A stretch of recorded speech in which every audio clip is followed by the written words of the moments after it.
Now for our golf videos, we're going to start first with a putter in terms of understanding, for example, shaft playing. Shaft playing, I have a double shafted putter here. Before we get into shaft playing, anytime, whether you're traveling between rounds, I would always check to make sure the grip is on straight. And the way you check that is I look at the top, middle, and bottom of the grip and make sure it is aligned with the top edge of the putter. So in this one I'm looking at both sides. So I've done the Wright Balance Express. So shaft plane is pretty straightforward. So if I have a good shaft plane, my hands will hang neutral. So which means that the center of my palm, when I grip this putter, center of my palm is going to come right back to the edge of this shaft, of this grip. So a high shaft plane or a low shaft plane, this is high, this is a low shaft plane. So there are multiple factors that will impact shaft plane. You'll notice my grip here. So the first factor that will impact shaft plane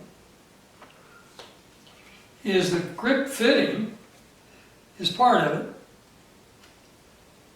But when I grip this club, I want the power spot set, and when I put cards in between my thumb and forefinger, you'll notice how parallel those are.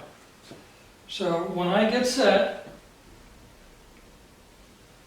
as an upper core player, and I take my right hand off, one of the variables, if I've controlled for all of them, is these cards being parallel. Now I'm going to drop this right hand. You can see that, ideally you can see that card rotate. That's the only thing I've changed is this grip.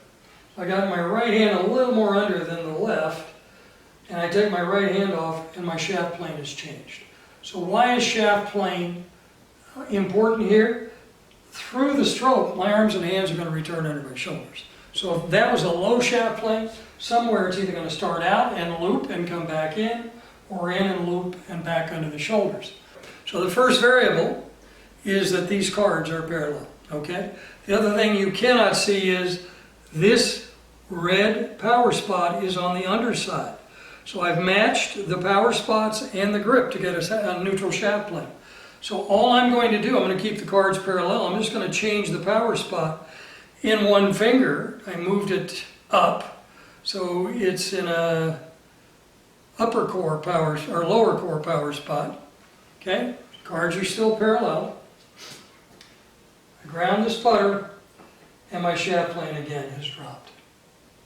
So the strength and weakness of the grip and the power spots. I'm going to do this face on so you can see. See, the cards are parallel. Everything is set. If everything is good, I should be able to rotate greater than 90 degrees.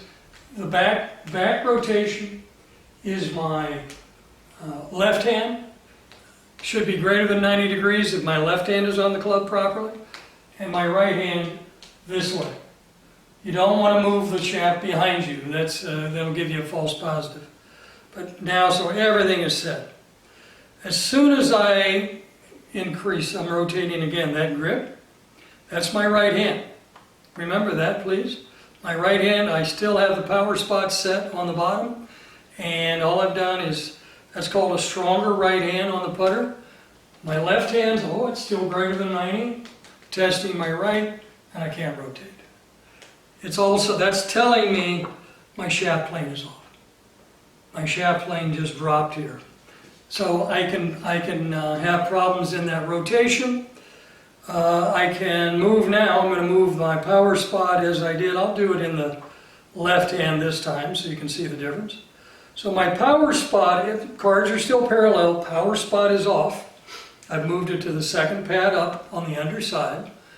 Right side is still on. Okay? So if my left hand's off, it shows up immediately. I've lost my ability to rotate. I can rotate through still. I'm good here. So multiple factors, and those are just a couple that will impact shaft plane. If you haven't done the Wright Balance Express exercises, and you go into your setup and the hips are open. My hips are open. I can see that club face just rotated to the left, shut, and my shaft plane just dropped. If I increase the flex in all I did was increase the flex in my right knee.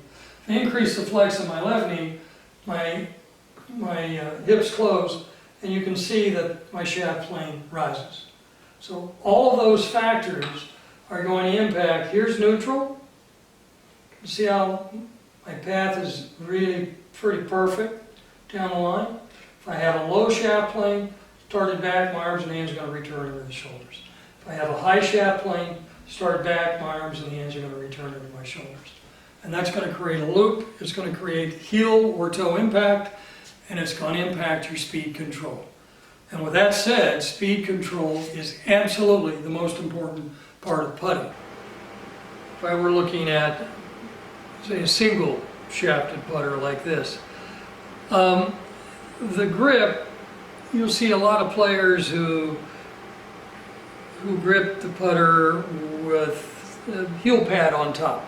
If your heel pad, if you're going to putt with this, that heel pad, you have to have exactly the same amount of heel pad on top with each. So when we talk about shaft plane, the edge of this putter, what I teach, what I do, should be going through the middle of the palm on each hand. And the way to test that, I made a video on this 10 years ago.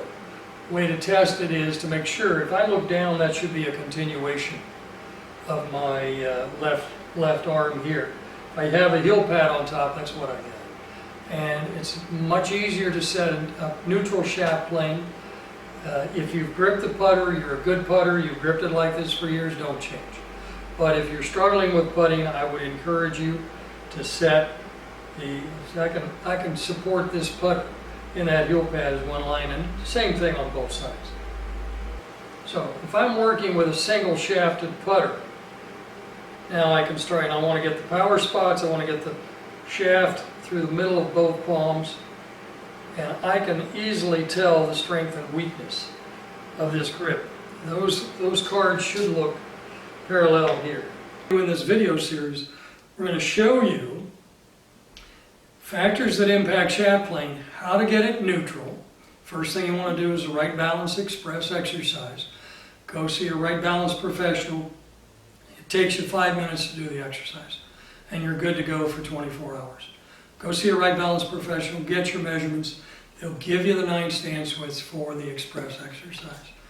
We're going to take you through club face aim, path, and then the most important part, which is speed control. Putting should be absolutely, as alignment, 100% visual. The game of golf should be 100% visual. When we have good balance, we can move to a 100% visual game. And that's where we're going to take you through this video series. Thank you for watching.